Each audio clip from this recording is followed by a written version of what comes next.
குழந்தைகளா, நம்ம இப்போ ஔவையார் இயற்றிய ஆத்திச்சூடி அதன் விளக்கம் பார்ப்போமா? அறம் செய்ய விரும்பு.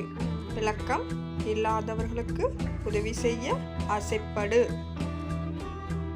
அதாவது நம்மளால் முடிஞ்ச அளவு பிறருக்கு உதவி செய்யணும். நம்ம கிட்ட இருக்கிற துணிமணி, சாப்பாடு இதெல்லாம் பிறருக்கு கொடுத்து உதவி பண்ணணும். ஆறுவது சினம். விளக்கம்: கோபம் தணிய வேண்டியதாகும்.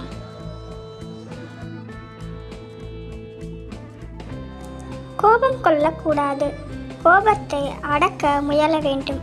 கோபப்பட்டா நம்மளால சிந்திச்சு செயல்பட முடியாது. கோபம் கொள்ளக்கூடாது.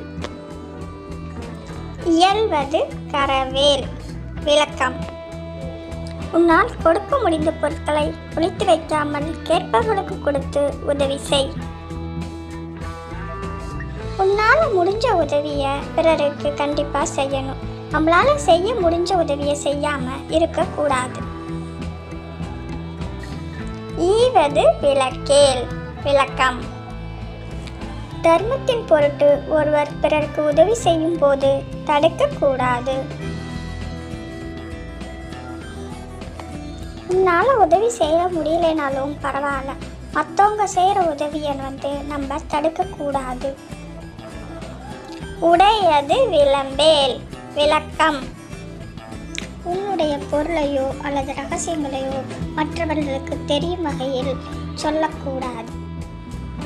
உன்னுடைய திறமைகளையோ பொருட்களையோ ஊரறியும் வண்ணம் பேசக்கூடாது. அதாவது தற்பெருமை பேசக்கூடாது. இதனால் மற்றவங்க மனம் புண்படும்.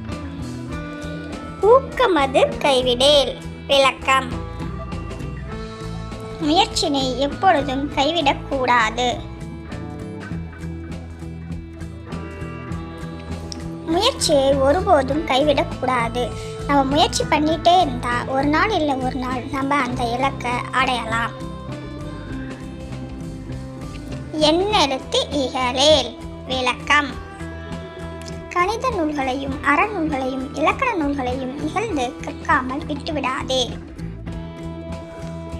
எண்ணையும் எழுத்தையும் கண் போல கற்க வேண்டும். நம்ம கல்வியை அலட்சியப்படுத்தாமல் கற்க வேண்டும். ஏற்பது இகழ்ச்சி. விளக்கம்: யாரிடமும் எதையும் யாசிக்க கூடாது. அது இகழ்ச்சியாகும். உழைக்காமல் பிறரிடம் வாங்கக்கூடாது.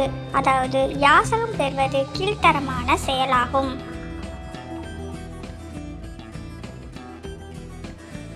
ஐயமிட்டு உண். விளக்கம்: யாசிப்பவர்களுக்கு கொடுத்த பிறகு உண்ண வேண்டும்.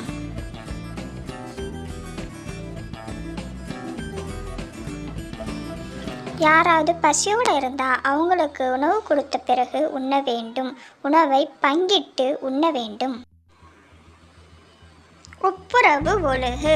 விளக்கம்: உலக நடைமுறையை அறிந்து கொண்டு அதனுடன் வாழ கற்றுக்கொள்.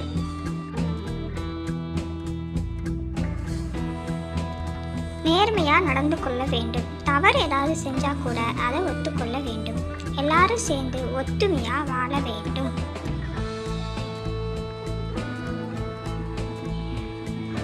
ஓதுவது ஒளியேல். விளக்கம்: நல்ல நூல்களை எப்பொழுதும் படித்து கொண்டிரு.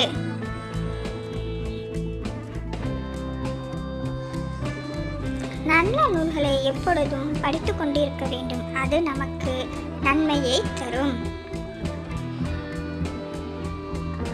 ஔவியம் பேசேல். விளக்கம்: ஒருவரிடமும் பொறாமை குணத்துடன் பேசாதீர்கள்.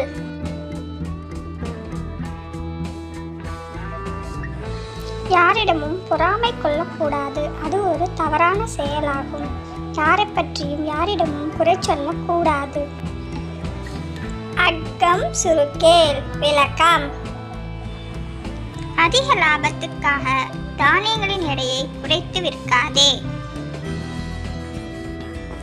அதிக லாபத்திற்காக தானியங்கள் உணவு பண்டங்களில் எடை குறைச்சி போடக்கூடாது. உணவில் கலப்படம் செய்யக்கூடாது.